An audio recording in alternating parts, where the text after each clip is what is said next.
Bismillahirrahmanirrahim. Assalamualaikum warahmatullahi wabarakatuh.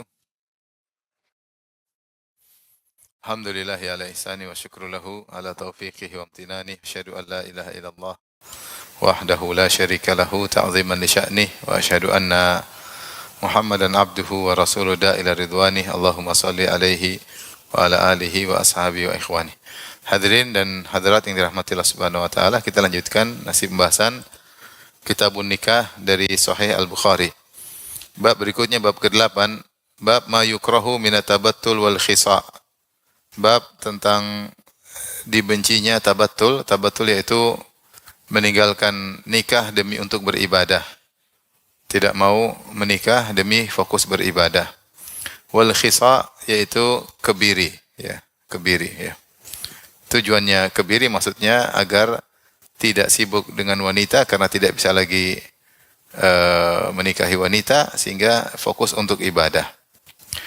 Kemudian Imam Al-Bukhari rahimahullah membawakan beberapa hadis, di antaranya beliau berkata haddatsana Ahmad bin Yunus qala haddatsana Ibrahim bin Sa'ad qala akhbarana Ibnu Syihab sami'a Sa'id bin al-Musayyab yaqul sami'tu Sa'da ibn Abi Waqqas yaqul.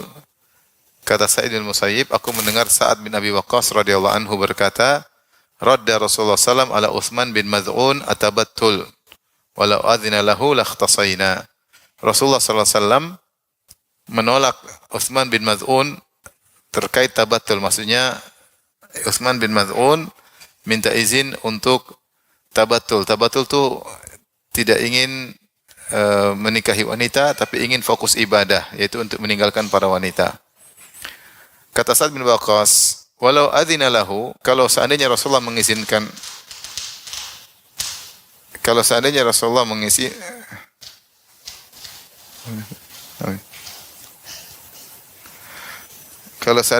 sallam mengizinkan Utsman bin Maz'un untuk tabattul, untuk meninggalkan pernikahan, tidak menikah demi untuk ibadah, maka kami akan mengkebiri, kami akan melakukan kebiri. Kemudian hadis berikutnya, Al-Imam Al-Bukhari berkata, qala hadatsana Abu Yaman qala akhbarana Syuaib an Az-Zuhri qala akhbarani Sa'id ibn al-Musayyab annahu sami'a Sa'd bin Abi Waqqas yaqul laqad radda dzalika ya'ni an-nabi sallallahu alaihi wasallam ala Utsman bin Maz'un walau ajaza lahu tabattul lakhtasaina. Rasulullah SAW menolak Utsman bin Maz'un yang minta izin untuk tabattul. Seandainya beliau membolehkan Utsman bin Maz'un untuk tabattul, maka kami akan melakukan kebiri. Taib, tabattul secara bahasa Arab artinya al-inqita', terputus, ya, terputus. Maksudnya adalah meninggalkan kelezatan-kelezatan dunia, ya, seperti pernikahan, ya, demi untuk beribadah kepada Allah Subhanahu wa taala, ya, demi untuk beribadah. Ini dilakukan oleh orang-orang Nasara dengan disebut rohbaniyah. Sebagian kita tahu pastor-pastor mereka tidak mau menikah, tidak mau punya anak, bisa fokus untuk berkhidmat ke gereja, ya. Namun dalam Islam hal tersebut dilarang, tidak boleh, ya. Disebut dengan tabattul karena tabattul maknanya adalah terputus. Seperti dikatakan tentang Maryam, disebut Maryam al-Batul, ya. Dalam bahasa Arab disebut Maryam al-Batul. Dari tabattul maksudnya Maryam yang dia tidak menikah karena sibuk untuk beribadah. Sehingga namun tetap dia punya anak Nabi Isa alaihissalam tanpa pernikahan, tanpa ayah. Disebut juga Fatimah al-Batul, ya. Kenapa Fatimah disebut al-Batul? Ada yang mengatakan karena dia terputus dari wanita-wanita yang lain karena dia spesial, tidak sama seperti wanita-wanita yang lain, ya. Adapun firman Allah Subhanahu wa taala, wa tabattal ilaihi tabtila, dan terputuslah kepada Allah dengan benar-benar terputus, maksudnya ditafsirkan oleh Mujahid, maksudnya ikhlas. Kalau kalian beribadah, hendaknya kalian terputus dari manusia dan benar-benar fokus kepada Allah Subhanahu wa taala. Itu isyarat untuk ikhlas kepada Allah Subhanahu wa taala. Janganlah ketika beribadah kemudian punya perhatian kepada manusia, ingin tahu tentang tanggapan manusia, berharap pujian manusia, berharap sanjungan manusia, tetapi tabattal ilaihi tabtila, fokuslah hanya kepada Allah, terputus dari yang lain, Maksudnya ikhlas, kata Mujahid. Inilah yang diinginkan oleh Utsman bin Maz'un. Utsman bin Maz'un adalah seorang sahabat yang mulia yang masuk Islam di awal-awal Islam, ya. Seperti beliau sudah masuk Islam sejak di zaman Mekah, ya. Di Mekah beliau sudah masuk Islam. Dan kisah yang masyhur ketika Labid bin Rabi'ah ketika menyampaikan syair, ya, ketika mengatakan ala kullu ma khalallahu batil wa kullu na'imin zail, ya, maknanya dia mengatakan, ya, ketahuilah selain Allah adalah kebatilan dan seluruh kenikmatan akan sirna. Maka ketika itu Utsman bin Maz'un mengatakan kadzabta, kau dusta, ya. Bahwasanya kenikmatan tidak akan sirna kalau nikmat surga. Kejadian itu ketika masih di Mekah. Ketika masih di Mekah, ya. Maka ini dalil bahwasanya Utsman bin Maz'un sudah masuk Islam sejak lama ketika masih di Mekah, sehingga dia termasuk dari sabiqin al-awwalin, orang-orang pertama masuk Islam. Karena dia pernah membantah Labid bin Rabi'ah yang mengatakan syair bahwasanya segala nikmat akan sirna, ya. Wa kullu na'imin la mahala zailun, seluruh nikmat pasti sirna. Maka dia mengatakan, dusta engkau, yang sirna nikmat dunia pasti sirna, tapi naimul jannah, nikmat dunia tidak akan sirna. Kemudian Labid pun marah kepada dia. Ini terjadi di Mekah. Kemudian ketika berhijrah, dan Utsman bin Maz'un juga terkenal sangat rajin beribadah. Dia salah satu dari 3 orang yang datang kepada istri Nabi bertanya tentang ibadah Nabi. Kemudian ketika itu tentang ibadah Nabi ketika di rumah. Ketika dikabarkan tentang bagaimana ibadah Nabi di rumah, maka 3 orang ini berkata, kalau gitu kita harus beribadah lebih banyak daripada Nabi. Maka akhirnya di antara mereka ada yang berkata, saya akan puasa terus tidak berbuka. Ada yang berkata, saya akan salat malam tidak tidur. Yang satu mengatakan, saya tidak akan menikah sama sekali demi untuk beribadah. 3 orang tersebut salah satunya siapa? Utsman bin Maz'un radhiyallahu taala anhu.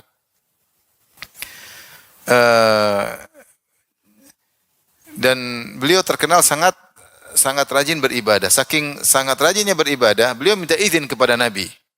Bolehkah saya tabatul? Yaitu sudah saya tinggalkan pernikahan, saya tidak nikah, saya mau khusus ibadah. Ya, meninggalkan kenikmatan dunia untuk beribadah. Maka Rasulullah SAW pun larang, ya. Dalam riwayat yang lain dijelaskan kenapa dia minta izin untuk meninggalkan pernikahan. Bahkan ada isyarat dia ingin mengkebiri dirinya. Dalam riwayat Tabrani disebutkan oleh Ibnu Hajar, Utsman bin Maz'un berkata, ya Rasulullah, inni rajulun yashukku alayya al-uzubah fa'adhan li fil khisa. Ya Rasulullah, saya adalah seorang laki yang susah untuk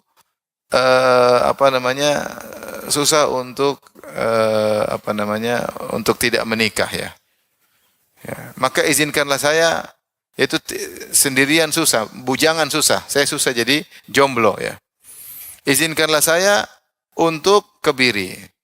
Sementara kalau dia menikah, dia khawatir sibuk ngurus apa? Istri. Karena istri menyibukkan atau tidak? Menyibukkan, ya. Tapi sibuk yang berpahala insyaallah, ya. Maka dia tidak ingin sibuk ngurusin istri sehingga kurang apa? Ibadahnya. Sementara kalau dia jomblo dia susah. Karena syahwat. Namanya orang Arab, mereka berbeda mungkin dengan kita, ya. Apalagi dahulu, ya, fisik mereka kuat-kuat, ya. Sehingga sulit bagi dia untuk tidak menikah, maka dia ingin izin untuk mengkebiri dirinya.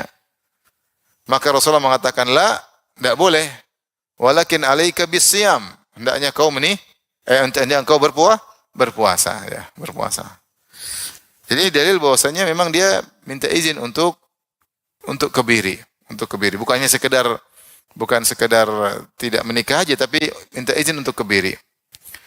Dalam riwayat yang lain, Utsman berkata bin Maz'un, ya Rasulullah, idzan li fil ikhtisa. Ya Rasulullah, izinkan aku untuk mengkebiri diriku. Tahu mengkebir, ya? testis dipotong ya. Sehingga tidak bisa lagi produksi, ya, tidak bisa punya air mani ya. Faqala innallaha qad abdalana birrahbaniyatil hanifiyah as-samhah. Ya. Allah sudah ganti ya apa namanya hal tersebut. Allah sudah ganti yaitu dengan cara yang lain, dengan puasa, dengan beribadah ya. Bukan dengan rahbaniyah ala orang Nasara. Maka ternyata para sahabat juga ingin seperti itu karena mereka ingin beribadah. Kata Sa'ad bin Waqqas, seandainya Rasulullah izinkan Utsman bin Maz'un untuk mengkebiri, kami juga akan ikut kebiri.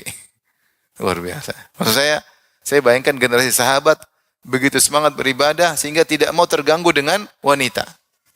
Tapi syariat tidak demikian. Syariat ingin kaum muslimin menikah, beranak pinak, kemudian banyak kaum muslimin, ya Rasulullah mengatakan tazawwajul wadudal walud fa inni mukatsirun bikumul umma yaumil qiyamah. Nikahilah wanita yang subur karena aku bangga di depan para nabi yang lain aku punya pengikut yang banyak.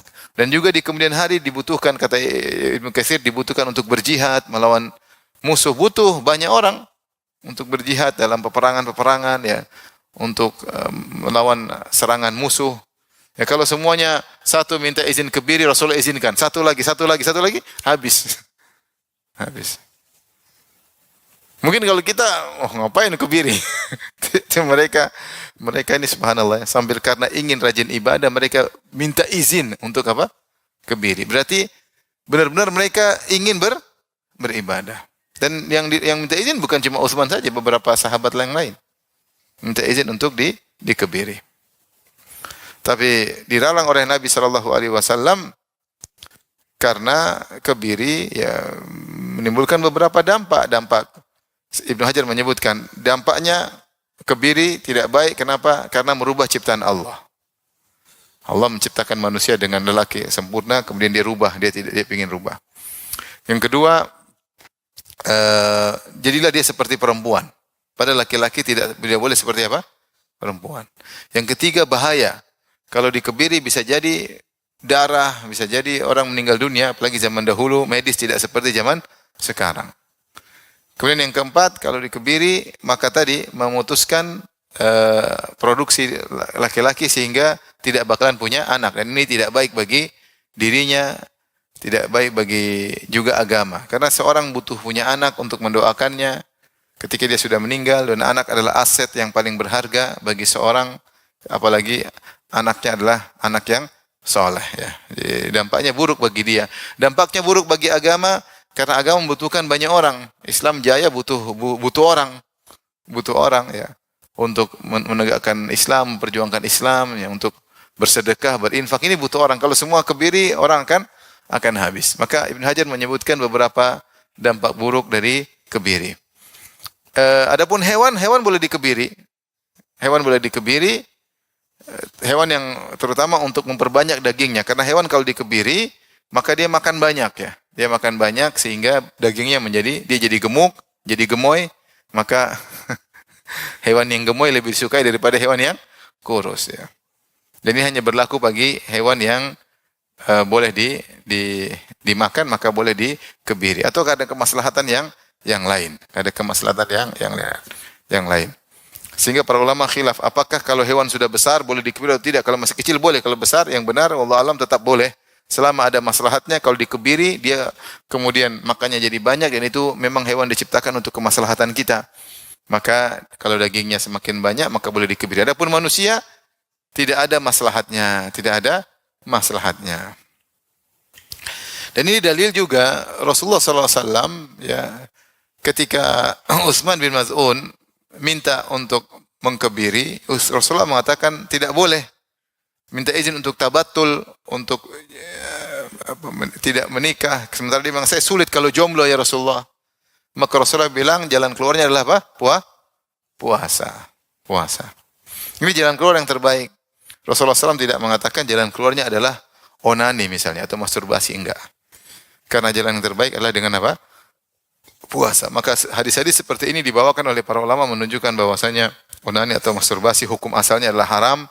Dia hanya boleh dalam kondisi terdesak ketika seorang takut terjerumus dalam zina, maka dia boleh menempuh hal tersebut. Adapun keseharian maka tidak boleh. Yang benar adalah dengan berpuasa. Tentunya dengan menghindarkan diri dari sebab-sebab bergejolaknya syahwat. Kalau seorang berpuasa tapi kemudian tontonan yang haram, maka puasa tersebut tidak akan bisa mencegahnya. Puasa tersebut tidak akan mencegah karena gejolak syahwat yang diredakan oleh puasa masih kalah dengan gejolak syahwat yang digejolakkan oleh tontonan-tontonan yang haram. Maka seorang bertakwa kepada Allah Subhanahu wa taala, menundukkan pandangan agar tidak bergejolak syahwatnya. Taib hadis berikutnya Al-Imam Bukhari rahimahullah berkata, qala hadatsana Qutaibah bin Sa'id qala hadatsana Jarir an Ismail an Qais qala Abdullah kunna nagzu ma'a Rasulullah sallallahu alaihi wasallam wa laysa lana syai'un. Kami berkata Abdullah radhiyallahu anhu, kami berperang bersama Nabi sallallahu alaihi wasallam dan kami tidak memiliki apa-apa. Harta tidak punya. Mau nikah juga enggak ada duit, ya, enggak punya apa-apa ya. Faqulna ala nastakhsi, ya Rasulullah tidakkah kami melakukan kebiri? Jadi yang minta izin kebiri banyak. Kenapa? Mereka takut berzina. Mereka takut apa? Berzina. Satu takut berzina, satu takut sibuk nikah sama wanita sehingga sibuk ngurusin apa? Wanita. Intinya mereka ingin ibadah. Yang di antara mereka ada yang takut untuk berzina. Fanahana an dzalika. Rasulullah SAW melarang kami. Tsumma rakhasa lana an nankihal mar'ah bi thawb. Kemudian Rasulullah SAW mengizinkan kami untuk menikah dengan mahar sedikit, tidak ada masalah, yang penting apa? Halal. Jangan gara-gara ingin menolak syahwat dengan mengkebiri. Tsumma qara'a alaina, kemudian Rasulullah SAW membacakan firman Allah, ya ayyuhalladzina amanu la tuharrimu thayyibati ma ahlallahu lakum wa la ta'tadu innallaha la yuhibbul mu'tadin. Wahai orang yang beriman, janganlah kalian mengharamkan perkara-perkara baik yang Allah halalkan bagi kalian. Di antara perkara baik adalah menikah. Jangan haramkan pernikahan. Itu perkara yang boleh dan baik dan manfaatnya banyak. Oleh karenanya para rasul mereka semua menikah. Para rasul semuanya menikah, hukum asal mereka menikah, ya. Kecuali Nabi Isa wallahu alam bisawab tentang Nabi Isa alaihissalam, tapi seluruh nabi mereka menikah. Walaqad arsalna rusulan min qablika wa ja'alna lahum azwajan wa dzurriyyah. Sungguh kami telah mengutus para rasul sebelum engkau wahai Muhammad dan kami jadikan bagi mereka istri-istri dan anak-anak. Ya, ini hukum asal, tentu ada nabi yang mungkin tidak punya anak seperti Nabi Isa alaihissalam atau Nabi Yahya Allah alam karena meninggal masih dalam kondisi muda, ya. Tapi hukum asal para nabi, para rasul Allah berikan karunia berupa memiliki istri dan anak. Maka jangan kita berpikir saya lebih mulia tanpa istri. Sementara Allah pasti pilihkan yang terbaik bagi para nabi. Bahkan Rasulullah sendiri mengatakan, wa ana atazawwajun nisa, aku yang paling bertakwa kepada Allah sementara aku menikahi para wanita. Karena dalam kehidupan rumah tangga pahala banyak. Dalam kehidupan rumah tangga, ngurus istri, ngurus anak, sabar dengan mencari nafkah, sabar dengan kekurangan-kekurangan pasangan, ini semua sumber pahala. Sehingga waktu-waktu yang dilewati oleh seorang, argo pahala selalu berjalan. Dan Allah pasti pilihkan yang terbaik bagi para nabi. Seperti Nabi SAW ketika menikah dengan 9 istrinya. Apakah tanpa masalah? Ada masalah. Sampai ada kubu-kubuan, 2 kubu. Sampai ada cemburu-cemburuan. Sampai Rasulullah SAW pernah dihajar, diboikot dari pagi sampai malam, tidak diajak ngomong sama istrinya. Rasulullah pernah mengalami tersebut, ya. Tetapi itu semua adalah ibadah. Semua adalah ibadah. Ya. Sama sebagaimana suami sabar sama istri, istri juga sabar sama suami, ya. Oleh karenanya Allah mengatakan la tuharrimu thayyibati ma ahlallahu lakum. Jangan kalian mengharamkan yang baik yang Allah halalkan bagi kalian. Di antara kebaikan yang Allah halalkan adalah pernikahan. Pernikahan, ya. Sampai ada seorang sahabat mengatakan, kalau saya tahu besok saya akan meninggal, saya akan menikah sebelum meninggal, ya. Karena dia tahu bahwasanya di balik pernikahan banyak sekali maslahat. Baik. Rasulullah mengizinkan meskipun menikah dengan mahar yang murah, enggak ada masalah, ya. Ini juga isyarat jangan bermahal-mahalan dalam mahar. Di antara musibah adalah ketika tradisi mahar mahal-mahal. Akhirnya banyak lelaki yang susah untuk menikah. Di beberapa negara seperti itu. Kemarin saya waktu ke Turki, susah mereka menikah. Kenapa? Mahal. Mau nikah begini. Beberapa negara seperti itu. Sehingga ketika mahar menjadi mahal, seorang lelaki tidak bisa memiliki mahar tersebut. Belum acara nikah, walimahnya. Belum ini, belum ini, belum ini. Sehingga seorang kalau menikah, habis nikah hutang bertumpuk. Hutang bertumpuk. Begitu hutang bertumpuk, istrinya ngomel mulu. Aduh. Udah hutang numpuk, istri ngomel mulu. Ceraikan aku, ceraikan kamu, rugi besar tahu. Nggak diceraikan, musibah tiap hari. Jadi menikah ya jangan mempersulit ya. Jangan mempersulit. Kalau kita dapati pasangan yang baik, yang soleh ya, oke biarkan. Jangan dipersulit. Yang penting itu bukan masalah mahar-maharnya, masalah walimahnya. Yang penting adalah kehidupan setelah pernikahan. Ya, kehidupan setelah pernikahan. Udah pasangan yang baik, maka berikan. Taib, kemudian hadis berikutnya waqala asbag qala akhbarani Ibnu Wahbin an Yunus bin Yazid an Ibni Syihab an Abi Salamah an Abi Hurairah radhiyallahu anhu qala qultu ya Rasulullah inni rajulun syabun wa ana akhafu ala nafsil anat. Abu Hurairah bilang, ya Rasulullah, ini Abu Hurairah sekarang. Ya, tadi ada siapa saja tadi minta izin? Siapa namanya? Utsman bin Maz'un. Kemudian Sa'ad bin Abi Waqqas mengatakan kalau diizinkan kami juga mengkebiri. Kemudian juga Abdullah bin Mas'ud minta izin juga mengkebiri. Ini sekarang Abu Hurairah juga minta izin untuk apa? Mengkebiri. Jadi banyak sekali sahabat minta mengkebiri. Mereka ingin ibadah, tidak ingin tergoda dengan wanita. Kalau selama tidak dikebiri masih syahwat bergejolak dan mereka merasa itu mengganggu dalam kehidupan ibadah mereka. Kata Abu Hurairah, ya Rasulullah, ini rajulun syabun. Ya Rasulullah, saya adalah seorang anak pemuda. Wa ana akhafu ala nafsil anat, dan saya takut diriku terjerumus dalam zina. Al-anat sini ditafsirkan zina. Al-anat secara bahasa artinya sulit, kesulitan, kepayahan. Namanya al-anat dalam bahasa Arab. Tapi maksudnya adalah saya takut zina ya Rasulullah. Wala ajidu ma atazawwaju bin nisa. Sementara saya enggak punya duit untuk nikah. Abu Hurairah miskin. Fasakata anni. Maka Rasulullah pun diam. Suma qultu mithla dzalik. Aku bilang lagi, Rasulullah minta izin untuk apa? Untuk kebiri. Rasulullah diam lagi. Fasakata anni. Suma qultu mithla dzalik. Ketiga kali aku ucapkan yang sama. Fasakata anni. Rasulullah diam, tidak jawab. Suma qultu mithla dzalik. Yang keempat aku ucapkan lagi. Rasulullah jawab. Faqala Nabi sallallahu alaihi wasallam, ya Abu Hurairah, jaffal qalam bima anta laqin fakhtasi ala dzalik aw dzar. Karena Abu Hurairah minta izin, kebiri 4 kali. Rasulullah bilang, ya Abu Hurairah, takdir sudah tertulis. Pena sudah kering. Kau akan bertemu dengan takdirmu. Kau mau kebiri enggak atau enggak terserah. Kau mau kebiri atau enggak terserah. Kata para ulama, maksudnya Rasulullah SAW ingatkan, jangan kebiri ya. Tidak perlu ya. Ya, jangan kebiri ya. Bukan mengizinkan, silakan kebiri. Ini ucapan apa menunjukkan larangan sebenarnya ya. Katanya sudah takdirnya. Karena kalau Rasulullah boleh, Rasulullah pasti bilang silakan. Tapi Rasulullah diam, berarti Rasulullah tidak meridhoinya. Ketika 4 kali Rasulullah sudah terserah mau kebiri enggak, tetap sesuai dengan takdir. Jadi kita baca ini kita heran, subhanallah, para sahabat demi untuk ibadah, demi untuk takut zina, mereka rela mengorbankan bagian dari tubuh mereka. Ingin dikebiri. Maksudnya subhanallah ya. Bagaimana takwa mereka kepada Allah Subhanahu wa taala? Rela bukan hanya mengorbankan uang, mengorbankan bahkan demi untuk terjaga dari hal tersebut mereka rela untuk dikebiri. Agar bisa menghindar dari perbuatan yang diharamkan oleh Allah Subhanahu wa taala. Maksud saya kita untuk menghindar dari perbuatan yang diharamkan oleh Allah butuh perjuangan. Butuh perjuangan, tergantung harus HP kita buang, ganti HP yang tidak ada maksiatnya. Ada enggak HP tanpa maksiat? HP Nokia lama mungkin ya. N berapa? N berapa dulu zaman-zaman dulu? Atau Siemens nanti. Yang enggak bisa macam-macam, bukan smartphone. Kalau smartphone macam-macam ya, orang macam-macam. Sampai saya ketemu ada orang, dia tidak mau pakai HP. Terus saya bilang, gimana kalau ada lewat istri saya aja? Kalau saya enggak mau pegang HP. Saya ketemu dia di Abu Dhabi.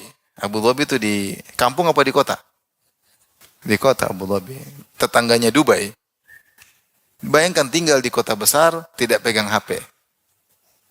Tapi istrinya ada. Kata dia istri saya lebih lebih lebih bisa jaga diri kalau saya susah. Dia nggak pegang HP. Ini nyata saya bilang, Masya Allah. Ya. Takut takut kepada Allah Subhanahu wa taala. Kalau memang meninggalkan maksiat dengan cara kita memutuskan circle pergaulan kita, tinggalkan. Ini tinggal sama ini kita ternyata diajak macam-macam, omongannya macam-macam, putuskan circle tersebut, ganti circle yang baru. Harus perjuangan. Rasulullah para sahabat dulu berhijrah apa? Kenapa mereka berhijrah?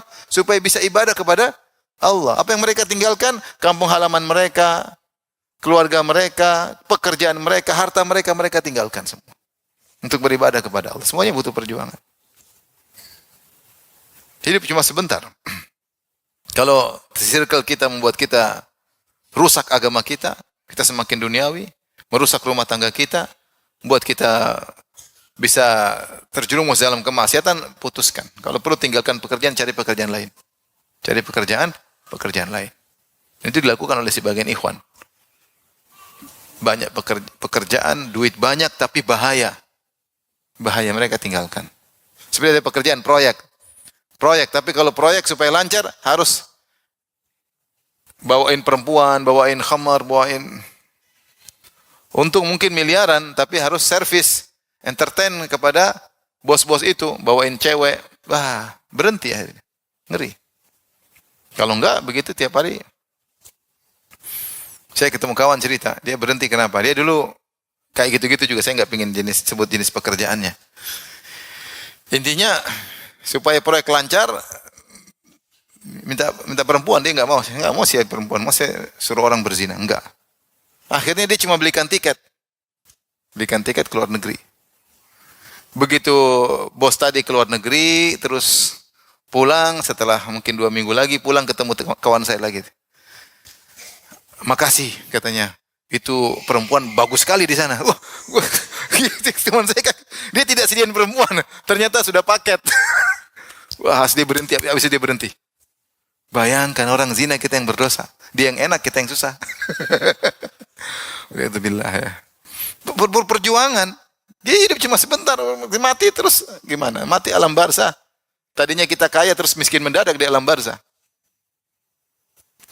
Ini sahabat sampai saya merenungkan ini gimana sahabat sampai rela mengkebiri. Kebiri itu kan sakit atau tidak? Dulu tidak seperti kita ada anestesi. Dulu kan tong. Tapi demi untuk bisa beribadah kepada Allah supaya tidak berzina dia rela. Mereka bukan dia, mereka banyak sahabat rela untuk dikebiri. Luar biasa ya. Perjuangan. Sudah berhijrah, dikebiri lagi. Ini kan mereka berhijrah semua. Hijrah dunia ditinggalin. Sekarang kebiri tesis dipotong lagi. Tapi semuanya karena Allah Subhanahu wa taala. Tapi intinya kebiri tidak boleh karena tidak sesuai dengan ajaran Islam. Islam bukanlah agama yang hanya memikirkan akhirat dan tidak realistis mikirin dunia. Dunia itu terkait dengan akhirat. Seorang tidak bisa meraih akhirat kecuali melalui apa? Dunia. Maka dunia diatur. Dunia atur. Bukan seorang yang soleh berarti tidak ada dunia sama sekali. Enggak benar. Islam tidak demikian. Seorang pejabat bisa jadi orang soleh. Seorang raja bisa jadi orang soleh. Seorang pedagang bisa jadi orang soleh. Semua bisa jadi orang soleh. Dengan memanage dunianya dengan baik. Dengan manage dunia dengan baik, dijadikan potensi untuk akhirat. Sebagaimana nasihat kepada Qarun. Qarun ketika dinasihati orang-orang soleh tidak dibilang, miskinlah kau Qarun. Tidak. Tetapi nasihatnya, wabtaghi fima atakallahu darul akhirah wala tansa nasibaka minad dunya. Gunakanlah apa yang Allah berikan kepadamu itu berupa kekayaan untuk mencari apa? Akhirat. Qarun tidak disuruh miskin, tapi disuruh agar kekayaan yang dia miliki potensi untuk dijadikan meraih apa? Akhirat. Maka seorang Islam tidak demikian, tidak seperti rohbaniyah. Kalau ingin jadi orang paling soleh, maka tinggalkan istri, tidak menikah, fokus di gereja. Enggak, Islam tidak demikian. Islam agama yang realistis, melihat dunia dan akhirat. Tapi dunia dimanage demi untuk akhirat. Bab berikutnya, bab nikahil abkar. Bab menikahi para gadis. Bab menikah para gadis. Terus janda nanti habis ini. Ini pilihan. Opsi. Opsi pertama gadis. Wa qala Ibnu Abi Mulaikah, berkata Ibnu Abi Mulaikah, qala Ibnu Abbas, berkata Ibnu Abbas li Aisyah kepada Aisyah, lam yankihin nabiyyu sallallahu alaihi wasallam bikran ghairaki. Itu Ibnu Abbas memuji Aisyah. Wahai Aisyah, wahai ibunda, sungguhnya Rasulullah tidak menikah gadis selain engkau. Karena istri Nabi 9. Rasulullah pernah menikah dengan 11 wanita. Yang ketika Rasulullah meninggal tinggal 9. Di antara yang meninggal ketika Rasulullah masih hidup, Khadijah dan Zainab bintu Khuzaimah. Rasulullah punya istri 2 namanya Zainab. Zainab bintu Khuzaimah dan Zainab bintu Jahshin. Ya. Tetapi Khadijah dan Zainab meninggal ketika Rasulullah masih hidup sehingga istri Nabi tinggal 9. Semua 11 tersebut yang gadis cuma siapa?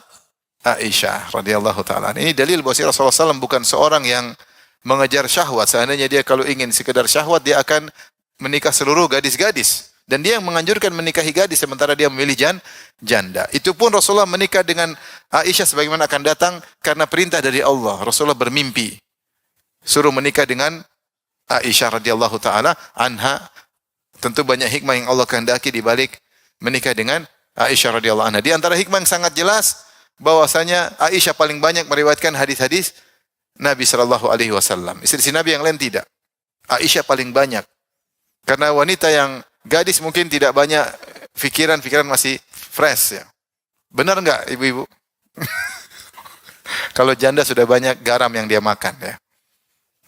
Garam, ketumbar semua sudah makan banyak. Kalau gadis masih fresh sehingga Aisyah hafalannya kuat dan banyak meriwayatkan hadis-hadis Nabi sallallahu alaihi wasallam. Ya, tentunya istri Nabi yang lain juga meriwayatkan tapi tidak sebanyak Aisyah. Sehingga dia faqihah, dia adalah wanita yang sangat faqih. Sehingga para sahabat kalau berselisih mereka tanya kepada Aisyah radhiyallahu taala anha. Intinya yang dinikahi Nabi gadis cuma siapa? Aisyah. Baik, hadis berikutnya Imam Bukhari berkata qala hadatsana Ismail bin Abdullah qala haddatsani akhi an Sulaiman an Hisham bin Urwah an abihi an Aisyah radhiyallahu taala anha qalat, dari Aisyah radhiyallahu anha berkata, qultu, kata Aisyah, aku bertanya kepada Nabi, ya Rasulullah, wahai Rasulullah, ara'aita law nazalta wadiyan wa fihi syajaratun qad ukila minha, seandainya engkau mampir singgah di suatu lembah, di situ ada pohon yang sudah dimakan, wa wajadta syajaran lam yu'kal minha, dan kau dapati ada pohon yang belum dimakan, yaitu belum dimakan daun-daunnya oleh onta. Ada pohon yang sudah dimakan-makan daunnya oleh onta. Fi ayyiha kunta turti' ba'iraka, di pohon manakah engkau akan menambatkan ontamu? Pohon yang sudah dimakan atau pohon yang belum dimakan? Qala, kata Nabi, fil ladzi lam yurta' minha, tentu saya akan tambatkan ontaku di pohon yang belum dimakan sama sekali. Yakni anna Rasulullah SAW lam yatazawwaj bikran ghairaha, yaitu Aisyah ingin bilang aku inilah pohon yang belum dimakan sama sekali. Yaitu Rasulullah SAW tidak menikah gadis selain siapa? Aisyah. Dan ini di antara keutamaan Aisyah. Karena Aisyah tidak pernah disentuh oleh lelaki manapun, tidak pernah punya pengalaman dengan lelaki manapun. Berbeda dengan istri Nabi yang lain, mereka sudah pernah menikah. Bahkan ada yang menikah sudah 2 kali. Seperti Khadijah, Rasulullah adalah suami yang ketiga. Khadijah pernah menikah dua kali. Rasulullah suami yang ketiga. Taib. Demikian juga dalam satu hadis berikutnya, Al-Imam Bukhari berkata, qala hadatsana Ubaid ibnu Ismail, qala hadatsana Abu Usama an Hisham an abihi an Aisyah radhiyallahu ta'ala anha qalat. Aisyah berkata, qala Rasulullah SAW bersabda, urituki fil manami marratain, aku diperlihatkan dirimu dalam mimpi 2 kali. Jadi Rasulullah itu menikah Aisyah karena Rasulullah pernah lihat Aisyah dalam mimpi. Idza rajulun yahmiluki fi saraqati haririn fayaqulu hadhi imra'atuka. Tiba-tiba aku melihat ada seorang membawa dirimu dalam sebuah secari kain, yaitu ada gambar Aisyah di secari kain terbuat dari kain sutra. Maka lelaki tersebut berkata, ya Muhammad, inilah istrimu. Fa akshifuha fa idza hiya anti, saya buka lembaran kain tersebut atau ada sitarnya, ternyata saya lihat engkau dalam secari kain tersebut, ya. Fa aqulu iyyakun hadza min indillah yumdhi. Maka aku berkata, kalau ini adalah wahyu dari Allah Subhanahu wa taala mimpi ini pasti akan terjadi. Pasti akan terjadi. Terrealisasikan dalam kehidupan. Dan ternyata benar. Setelah itu ternyata Rasulullah SAW menikah dengan Aisyah radhiyallahu taala anha.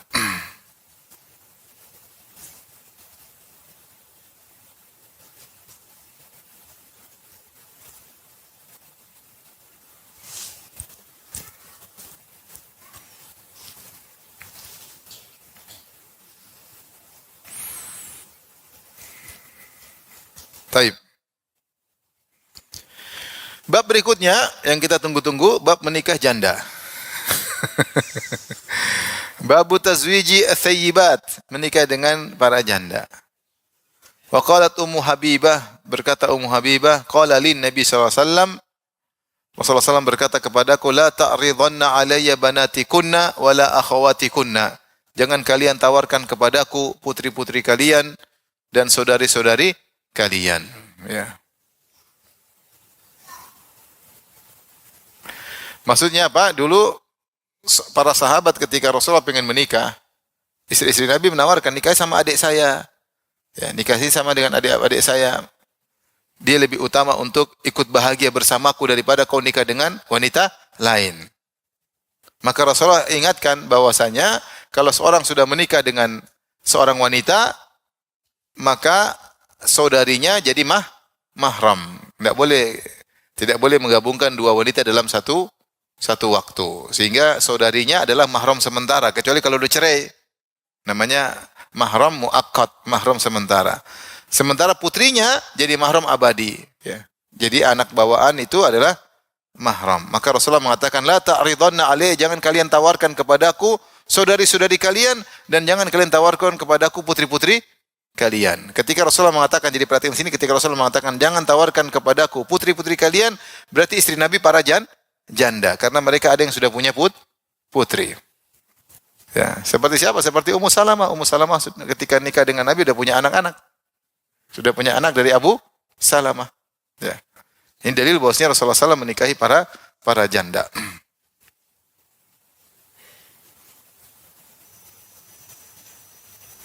Kemudian hadis berikutnya, Al-Imam Bukhari berkata rahimahullah, qala hadatsana Abu Nu'man, qala hadatsana Husyaim, qala hadatsana Sayyar an Sya'bi an Jabir bin Abdullah. Qala, dari Jabir bin Abdullah beliau berkata, qafalna ma'an Nabi sallallahu alaihi wasallam bin ghazwatin fata'ajjaltu ala ba'irin li qatuf falahaqqani raqibun min khalfi fanakhasa ba'iri.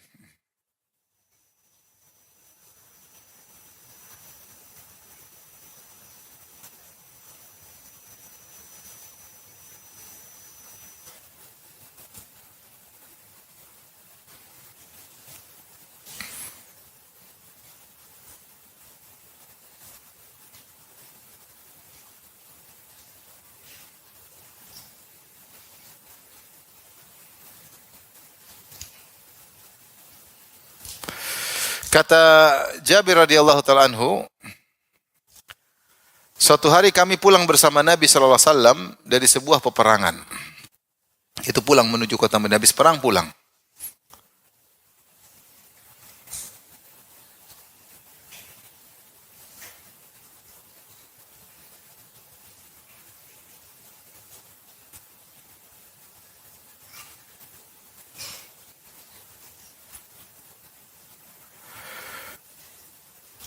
Kemudian fata'ajjaltu ala ba'irin li qatuf. Saya naik terburu-buru naik ontaku. Ontaku lambat, jalannya lambat. Jadi mau cepat nggak bisa, tapi dia paksa untuk cepat karena ontanya lambat. Falahaiqani raqibun min khalfi.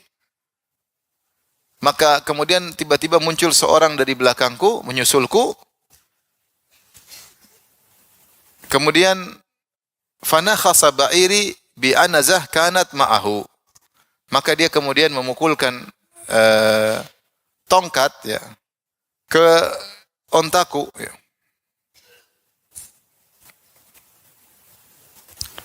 Dia mukul dengan ujung tongkat ke ontaku.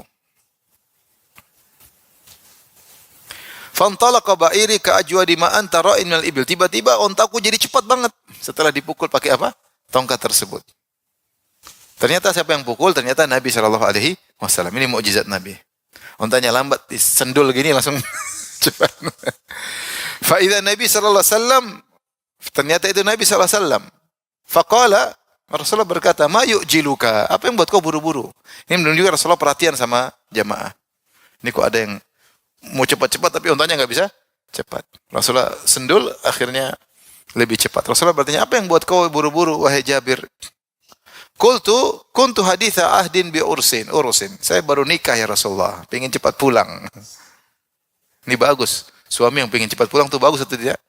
Bagus. Bahagia tidak?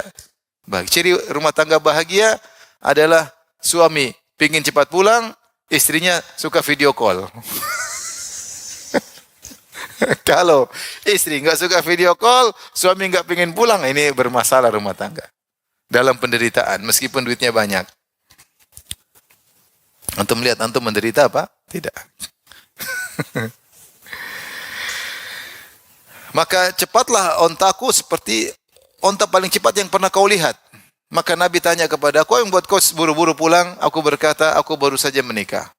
Rasulullah bertanya lagi, ya Rasulullah bertanya, dia rakyatnya, sahabatnya dia tanya. Apalagi Jabir masih muda, butuh teman, butuh ngobrol, mungkin perlu nasihat. Seperti ini kepo tapi boleh. Karena ingin beri apa? Arahan, nasihat. Bikran am sayyiban? Gadis apa janda? Kata Nabi SAW. Qultu sayyiban, janda. Rasulullah bilang, fahalla jariyatan tulaibuha wa tulaibuka? Kenapa kau tidak menikah dengan gadis yang kau bisa main-main dengan dia, dia bisa main-main denganmu? Emang janda enggak bisa? Bisa juga.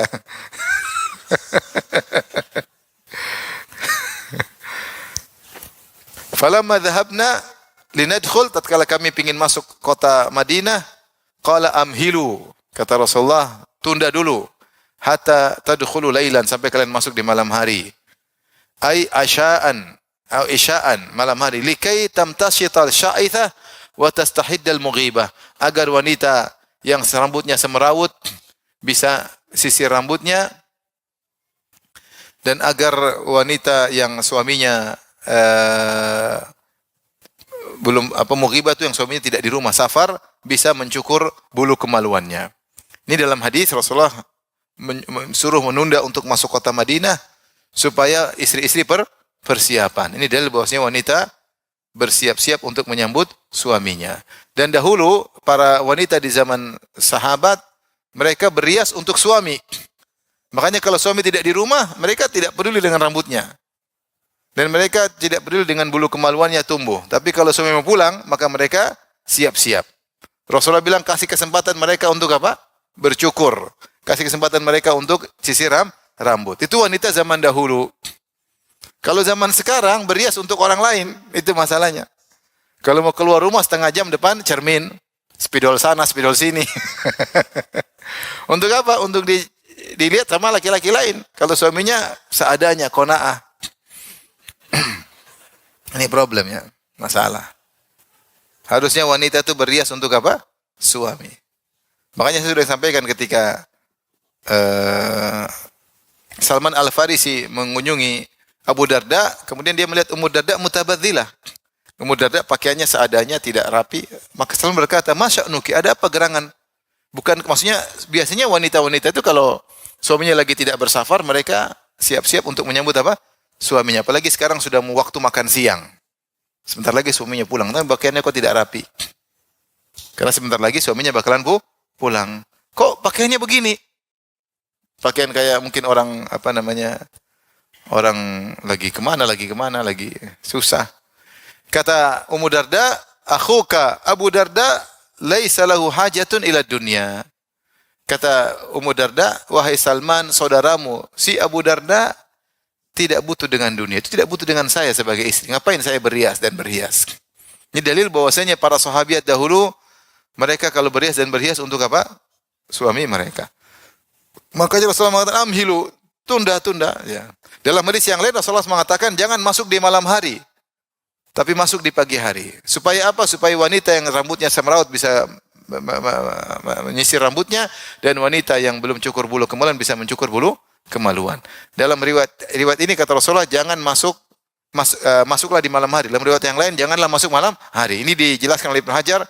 Kalau wanita sudah tahu suaminya bakalan pulang, kasih sisi waktu supaya mereka bersiap. Tapi kalau wanita tidak tahu suaminya pulang kapan saja, jangan datang malam hari. Jangan datang malam hari. Khawatir mereka datang kita lihat kondisi tidak ini, lagi tidak rapi, lagi datang tunggu sampai pagi. Karena wanita kalau pagi-pagi hari mereka sudah mungkin siap-siap. Intinya, kalau kita mau pulang, kasih tahu istri. Supaya istri siap-siap. Jangan sampai kita datang melihat kondisi istri yang tidak menyenangkan. Bukannya pakai parfum, pakai bau bawang ya, jangan. Ya, jadi biar datang rumah bersih. Karena suasana mempengaruhi. Ya, suasana mempengaruhi. Ini juga dalil bahwasanya wanita disunahkan untuk membersihkan bulu kemaluannya kalau ingin menyambut apa? Suami. Sisir rambut yang rapi. Dan ini sunnah. Ya. Di zaman sahabiat mereka melakukan ini demi suami mereka. Agar semakin tumbuh rasa cinta, rasa kasih sayang. Jadi usahakan ibu-ibu kalau ketemu suami jangan sampai ada baunya. Usahakan. Ya. Suami datang pun tidak bau. Gimana caranya? Ya, atur aja gimana caranya. Gimana agar tidak beraroma yang tidak enak. Bagaimana suami lihat dalam kondisi yang menyenangkan. Taib. Berikutnya hadis yang semakna. Al-Imam Bukhari berkata, qala haddatsana Adam, qala haddatsana Syu'bah, qala haddatsana Muharib, qala sami'tu Jabir bin Abdullah, aku mendengar Jabir bin Abdullah yaqulu tazawwajtu. Kata Jabir, Rasulullah, aku menikah. Faqala li Rasulullah sallallahu alaihi wasallam, ma tazawwajta?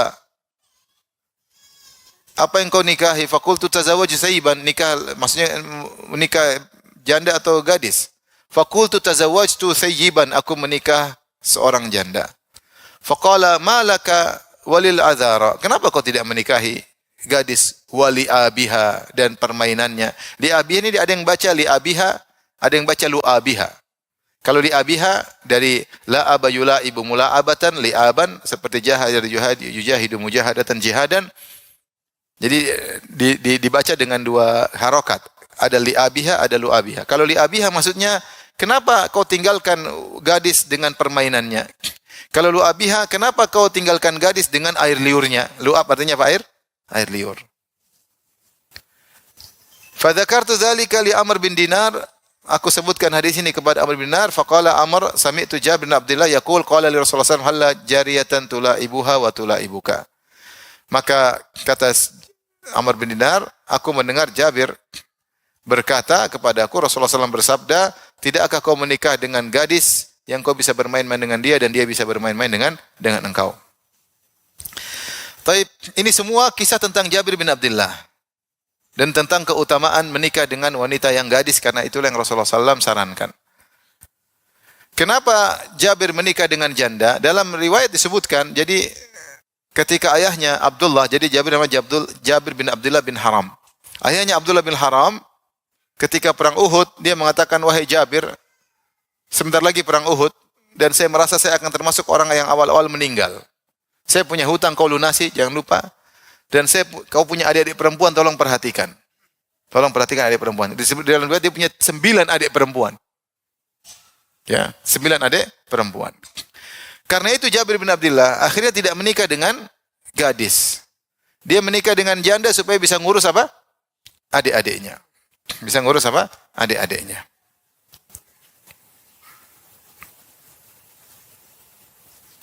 Dalam riwayat Jabir berkata, "Kunna li akhawatun." Aku punya saudari-saudari perempuan, adik-adik. Fa ahbabtu an atazawwaj imra'atan tajma'uhunna wa tamshutuhunna. Dan aku ingin menikah seorang wanita yang bisa ngurusin mereka, bisa ngayomi mereka, bisa sisir rambut mereka, wa taqumu alaihinna, dan bisa ngurusi mereka. Ya. Dalam riwayat yang lain Jabir berkata, "Halaka abi wa taraka sab'a banat aw tis'a banatin." Ayahku meninggal dan dia meninggalkan 7 anak perempuan atau 9 anak perempuan. Fatazawwaju sayyiban. Maka aku menikah dengan janda. Karihtu an aji'ahunna bimithlihinna. Aku tidak ingin menikah dengan istri yang seperti adik-adikku umurnya. Enggak bisa ngurus adik-adik. Maka Rasulullah doain, kata Rasulullah sallam, barakallahu lak semoga Allah memberkahi engkau. Dalam riwayat yang lain atau khairan, Rasulullah mengatakan itu baik bagimu.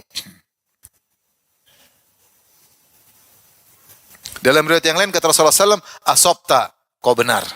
Yang kau lakukan sudah benar. Baik. Ini hadis menakjubkan ya. Ada beberapa faedah yang bisa kita ambil. Di antaranya bahwasanya menikah dengan gadis dianjurkan karena itu yang dianjurkan oleh Nabi kepada Jabir. Kenapa kau tidak menikah dengan gadis? Rasulullah mengatakan dalam riwayat tula ibuha wa tula ibuka. Kau bisa main-main dengannya, dia bisa main-main denganmu. Kemudian riwayat yang lain tudahikuka wa tudahikuka. Kau bisa buat dia tertawa-tertawa, dia juga bisa buat kau tertawa-tertawa. Kalau janda sudah tua agak susah tertawa. Agak bisa tapi agak susah. Kalau gadis masih kecil kan mudah tertawa karena janda banyak pikiran mengurus anak-anaknya dan terus kau bisa main-main, namanya anak gadis manja, suka main-main, maunya bercanda-canda, maunya itu tabiat perempuan ya. Kemudian juga dalam riwayat aina anta minal azara wali abiha walu abiha. Kenapa kau tinggalkan wanita dengan air liurnya? Ya, ini menunjukkan bahwasanya di antara yang dianjurkan seorang lelaki mengambil air liur istrinya. Itu ciuman intinya gampangannya. Ciuman itulah dianjurkan dalam kehidupan rumah tangga, menunjukkan rasa cinta antara suami dan istri. Ya, karena dalam disebut rik yaitu air liur. Kata Ibnu Hajar, wa fihi isyaratun ila massi lisaniha. Ya, wa rashfi syafataiha. Ini dalil untuk mengemut lidah istri. Apa namanya? Ini namanya mengemut kan? Ya, mengisap lidah istri dan juga mencium kedua bibirnya. Sunnah bapak-bapak ya. Sunnah atau tidak? Sunnah. Siapa yang suruh? Rasulullah sallallahu alaihi wasallam. Jadi Rasulullah juga ngajarin untuk romantis ya. Romantis biar di rumah tangga penting. Harus ada manja-manja, harus ada cinta-cinta, harus ada main-main ya. Jangan serius terus buka buku. Ini Rasulullah bilang kalau tidak main-main sama gadis ya. Kalau enggak mau, itu ya sabar. Dalam riwayat ta'udduha wa ta'udduka. Kenapa kau tidak menikah dengan gadis? Kau bisa menggigitnya dan dia bisa menggigitmu. Ada yang bilang hadisnya dhaif tapi disebutkan oleh Ibnu Hajar dalam Fathul Bari, dia berdalil ada riwayat nikahilah gadis agar bisa menggigitmu dan dia juga bisa menggigitmu. Maksudnya bercanda bukan gigit beneran ya. Maksudnya di antara mainan suami istri bisa gigit-gigitan ya. Isyarat bahwasanya dalam rumah tangga main-main. Makanya Rasulullah SAW ketika mandi sama Aisyah, Rasulullah bermain-main. Ketika Aisyah ditanya apakah seorang boleh melihat kemaluan pasangannya, maka Aisyah sebutkan hadis. Kuntu aktasilu anna wan Nabi sallallahu alaihi wasallam min ain wahidin kilana junubun. Fayubadiruni hatta aqul lahu da'li. Dalam riwayat Rasulullah berkata da'ili. Ketika ditanya Aisyah apakah boleh seorang melihat kemaluan pasangannya atau sebaliknya, maka Aisyah mengatakan aku pernah mandi bersama Nabi, itu mandi tanpa berbusana. Dalam satu tempayan. Kemudian ketika kami mandi, Rasulullah SAW mendahuluiku. Karena air kan sedikit zaman dulu. Maka Rasul ambil air cepat-cepat. Sampai Aisyah bilang, ya Rasulullah sisain. Dia bercanda. Terus gantian Aisyah yang ambil air banyak-banyak. Rasulullah bilang, sisain buatku. Berarti mereka waktu mandi, diam-diam aja apa ngobrol? Sampai ucapan, sisain. Berarti bercanda. Hidup rumah tangga itu bercanda. Serius di masjid ya.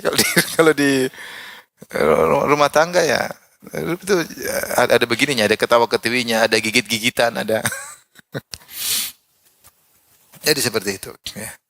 Ini diantara Rasulullah mengatakan, kenapa kau tidak menikahi gadis? Karena gadis potensi untuk demikian lebih besar, lebih kekanak-kanakan, lebih kemanja-manjaan. Beda kalau sudah agak tua, memang agak serius hidupnya ya. Karena sebentar lagi mau meninggal, jadi pikiran akhirat terus. Kemudian juga di antara keutamaan menikah gadis seperti hadis berikut sebelumnya ketika Abdullah bin Mas'ud ditawarin oleh Utsman bin Affan. Tidakkah aku nikahkan engkau dengan seorang gadis? Ya. Tuzakkiruka bima kunta ta'had, untuk membuat kau mengenang kembali masa lalumu. Ya, orang kalau menikah dengan gadis, maksudnya dia lebih apa namanya? Jadi bisa ingat masa lalu, lebih semangat lagi hidup ya. Itu di antara kalau menikah dengan gadis ya. Tetapi benar ini keutamaan gadis, tetapi ada keutamaan janda. Dan Jabir akhirnya menikah dengan apa? Janda. Dan Rasulullah akhirnya juga menikah dengan para janda. Ada maslahat yang lain. Ternyata janda lebih pengalaman hidup, terutama kalau menghadapi kehidupan yang sulit, lebih mengerti ya. Maka ternyata Jabir menikah dengan wanita yang sudah janda. Dan Rasulullah mengatakan asabta, kau benar. Karena tujuan Jabir menikah dengan janda adalah untuk ngurusi apa? Adik-adiknya. Ini dalil bahwasanya Jabir bin Abdullah mendahulukan kemaslahatan adik-adik perempuannya daripada dirinya sendiri. Kalau dia memikir ini sendiri, dia nikah dengan gadis, dia enggak urus adik-adiknya. Dan dia menjalankan wasiat ayahnya untuk ngurusin adik-adiknya. Maka saya ingatkan diri saya dan juga para hadirin, kalau punya adik perempuan perhatikan. Pahalanya besar ngurusin adik perempuan. Apakah mereka bisa belum nikah ataukah sudah menikah? Jangan lupa-lupa telepon, tanya bagaimana kondisi, ada yang bisa kakak bantu, ada yang bisa adik bantu. Ini saudara perempuan perhatian. Sebagaimana Jabir radhiyallahu anhu memperhatikan apa? Saudari-saudari perempuannya. Jangan sampai kita sibuk bergaul, berteman, lupa dengan kita punya adik perempuan, kita punya kakak perempuan yang butuh perhatian. Meskipun mereka sudah menikah, apalagi kalau mereka belum menikah. Apalagi mereka belum menikah. Kemarin saya ngobrol sama Syekh Abdul Razak ya, mungkin sekitar cerita aja ya mungkin ini. Ya, tapi ya waktu kakaknya meninggal sampai Syekh nulis buku ya. Kakaknya meninggal, Syekh setiap dari Madinah ke Zulfi, setiap pekan dia jenguk kakaknya waktu sakit, bertahun-tahun. Setiap pekan. Begitu perhatian sama kakak perempuannya. Padahal dari Madinah ke Zulfi 500 kilo. Tiap pekan ke sana, tengok kakaknya sakit. Karena kakaknya kena kanker kalau nggak salah 20 tahun kalau nggak salah. Sampai ada buku diterjemahkan kan, kita sudah sebarkan. Ketika saya ngobrol sama Syekh, saya tidak cerita bahwasanya dia selalu, tapi cerita sama saya. Jadi sebelumnya saya selalu apa? Kunjungi kakaknya setiap hari Senin kalau nggak salah. Setiap hari Senin, tiap pekan. Jadi ada waktu kajian libur, saya lupa hari apa, dia kunjungi tiap pekan. Bayangkan. Syekh sudah berkeluarga, kakaknya juga sudah apa? Berkeluarga, Syekh juga sudah jadi kakek, cucunya banyak. Kakaknya juga, tapi tidak menghalangi dia untuk berbuat baik kepada kakaknya. Setiap pekan safar. Kita kadang-kadang subhanallah. Benar-benar ngurusin kakak, maksudnya bukan ngurusin, tapi maksudnya apa? Jenguk tiap pekan, tidak bosan tiap pekan datang. Safar 600 kilo bolak-balik, bukan naik pesawat tapi mau naik mobil. 600 kilo. Sampai ketika meninggal Syekh cerita, qadarullah saya waktu itu pingin safar hari Jumat, enggak tahu kenapa. Ternyata kakaknya meninggal hari Sabtu kalau nggak salah. Jadi Allah gerakkan hatinya untuk safar sebelum jadwal biasanya. Ternyata meninggal. Menurut saya perhatian sama saudari itu penting. Ini terkadang kita lupakan ya. Tentu mungkin saya cerita Syekh karena ada kisah nyata. Maksudnya saya lihat beliau cerita. Mungkin beliau nggak suka juga diceritain. Tapi ini saya cerita supaya pelajaran bagi kita. Ya. Perhatian sama kakak atau maupun adik perempuan. Seperti Jabir. Sampai Jabir mengorbankan kesenangannya demi untuk adik-adiknya. Ya kalau pilih senang ya gadis daripada janda udah tua. Tapi ini ada kemaslahatan. Kemudian juga ini dalil kata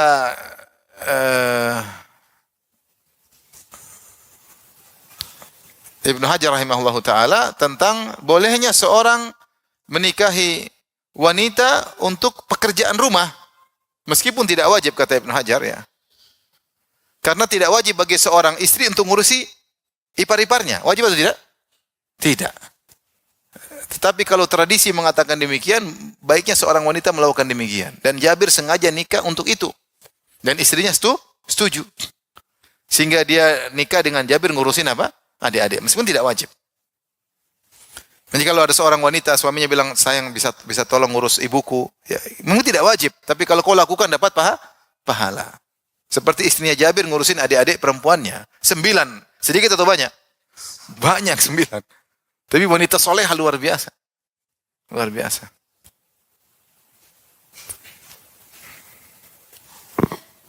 Jabir bin Abdullah radhiyallahu taala anhu.